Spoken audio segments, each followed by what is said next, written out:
Telugu colour చిత్ర చరిత్రలో solo హీరోగా ఒకే సంవత్సరంలో కేవలం 190 రోజుల వ్యవధిలో 4 చిత్రాలు విడుదలై ప్రతి చిత్రము కనీసం ఒక కేంద్రంలోనైనా డైరెక్ట్గా 100 రోజులు ప్రదర్శింపబడి ఆల్ టైమ్ రికార్డు సృష్టించిన ఏకైక హీరో హీమ్యాన్ మాత్రమే.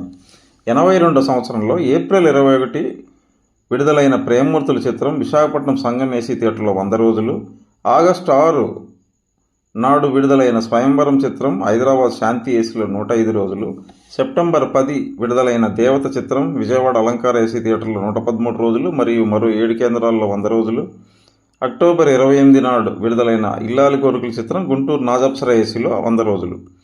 హీమ్యాన్కు 75లో కూడా సోలో హీరోగా 5 డైరెక్ట్ చిత్రాలు ఉన్నవి, కానీ అందులో 4 చిత్రాలు 215 రోజుల్లో వ్యవధిలో విడుదలైనవి.